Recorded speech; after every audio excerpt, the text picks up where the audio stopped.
bahu atau tepuk kedua bahu korban ya dengan lantang atau dengan gentle, jangan salah. Nah, kalau kayak gitu nggak akan kedengeran, nggak akan berespon ya. Jangan gentle. Pak. Pasiennya berespon apa tidak? Pastikan. Kita harus tahu pasiennya berespon apa tidak. Oh, ternyata pasiennya tidak berespon. Ya. Kalau tidak berespon, langkah selanjutnya jawabnya Pak, minta apa? Minta bantuan, panggil orang sekitar untuk nyariin ambulan. Pak, Bapak yang pakai baju putih atau pakai yang topi, tolong panggilkan ambulan, ada korban yang tidak sadarkan diri, kemudian bantuin saya di sini. Ya, ini untuk jadi saksi atau membantu kita pada saat BKT. Ya, oke. Setelah itu, setelah minta bantuan, dan masih cek nafas. Kalau untuk dokter, perawat, dan bidan cek nadi dan cek nafas. Kalau non medis boleh hanya bantuan atau hanya cek nafas saja. Berapa lama cek nafasnya? Kurang dari 10 detik. Ya, kita lihat pergerakan dadanya. Ya, hitung 10 detik. 1, 2, 3. Ada apa enggak nih pergerakan dadanya selama 10 detik? Kalau ternyata tidak ada nafas selama 10 detik atau ragu-ragu, pastikan pasiennya tidak sadar, pasiennya tidak bernafas. Itu kita apain kalau tidak bernafas? Pastikan RJ. Berapa kali RJP-nya? Kalau ada bantuan nafas 30 kompresi, 2 bantuan nafas, 30 pijatan, 2 bantuan nafas selama 5 siklus atau 5 kali. Kalau nggak ada bantuan nafas, cuma pijat jantung saja, berapa kali? Sebanyak 2 menit tanpa henti atau 120 sampai 150 kali pijatan tanpa henti. Kenapa harus 2 menit? Karena memang dari angkanya seperti itu. Berdasarkan penelitian, mungkin sirkulasi jantung itu selama 2 menit memang harus baik. Jadi jangan berhenti pada saat tidur, itu harus selama 2 menit full. Makanya kalau misalnya ada bantuan nafas 30 kali, bantuan nafas 2 kali, itu pun sama dengan 150 kali pijatan tanpa henti. Ya. Jadi kalau misalkan non medis, kalau misalkan nggak ada bantuan nafas, menemukan korban di luar rumah sakit atau luar puskesmas, hanya sendiri saksi kita, jadi untuk bantuan pijatan saja, tidak usah pakai bantuan nafas. Oh, ternyata ada bantuan nafas, datang nih ambulan, ya boleh pakai bantuan nafas 30 banding 2 selama 5 siklus atau 2 menit. Oke. Tadi setelah tidak nafas, kompresi. Gimana letaknya? Posisinya di mana? Posisinya diambil tulang atas dan tulang bawah. Tulang atas dada kita nih dan tulang bawah bagian kita nih diambil bagi 2. Bagi 2 itu kayak gini. Bagi 2, kemudian letakkan tangan kita yang dominan di bawahnya, bukan di pas garisnya, di bawahnya, atau sejajar dengan buti susu. Ya. Simpelnya sejajar buti susu untuk laki-laki. Ya. Nah, sejajar lurus, tengah-tengah diambil bagi 2, kemudian tengah-tengahnya di bawahnya itu sejajar dengan buti susu.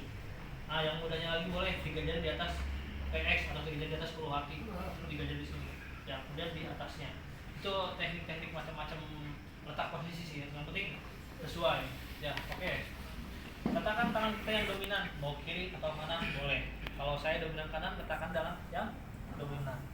Kemudian direkatkan, posisi kita sejajar dengan bahu korban. Ya, di samping kanan atau samping kiri, jangan di bawahnya ya. Kalau tindihin ya ini malah kemana-mana gitu kan, bukan yang ngebantu BHD malah kemana-mana. Terus atau di atasnya juga jangan ya, harus di sampingnya, mau di samping kiri atau samping kanan boleh. Oke, letakkan tangan dominan, kemudian direkatkan. Posisi kita tangan dari ujung bahu sampai bawah itu harus lurus, jangan kayak gini, jangan terlalu jauh atau jangan terlalu dekat ya, harus benar-benar lurus. Yang mendorong bahu bukan tangan. Kalau misalkan yang mendorong tangan nggak akan kuat lama, pasti capek Pak. Ya, kalau mendorong bahu sekuat-kuatnya juga insya Allah capek, walaupun emang pada akhirnya capek juga sih. Capek kalau lama-lama Pak. Nggak kayak obat ya Pak. Oke ya. Nanti teman-teman atau bapak Pak coba minimal 30 kali kompresi ya, minimal 30 kali.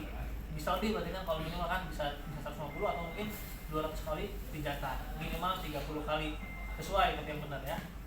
Oke, hitung 1, 2, 3, 4, 5, 6, kecepatan tuh ritmenya 100 sampai 120 kali per menit. Kedalamannya 5 cm sampai 6 cm, tapi nggak usah diukur pakai penggaris ya Pak ya. Kelamaan kudu nyari penggaris dulu mah.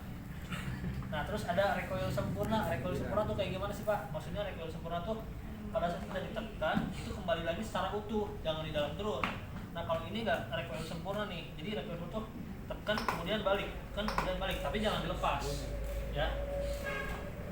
Tekan balik, tapi nggak dilepas, balik, tekan balik, nggak dilepas kayak gitu juga ya.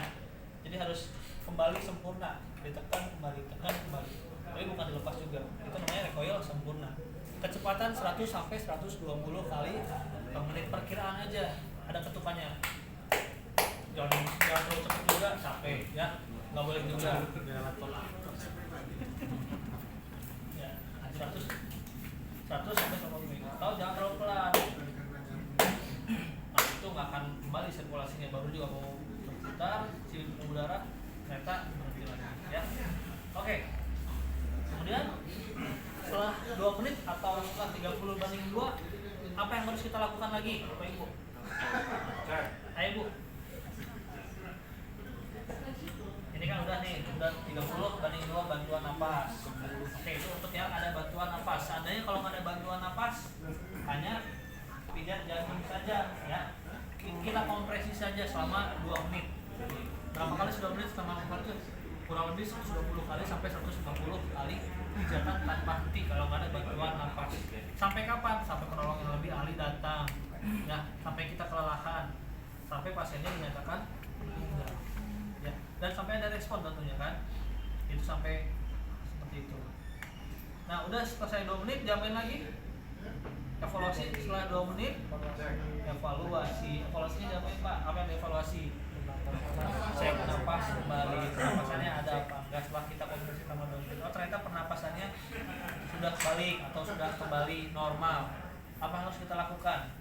Pilihkan. Ternyata pernapasannya belum ada, diapain lagi? Lanjutkan RJP. RJP dihentikan bila apa aja? Meninggal. Oke terus jangan tutup meninggal langsung Pak ya. Ada respon pasiennya, entah itu batuk atau pernapas putus atau menggerakin organ tubuhnya, itu ada respon. Kemudian DNR ya, donor resusitasi. Jadi keluarganya menolak untuk di RJP atau penolong kelelahan ya.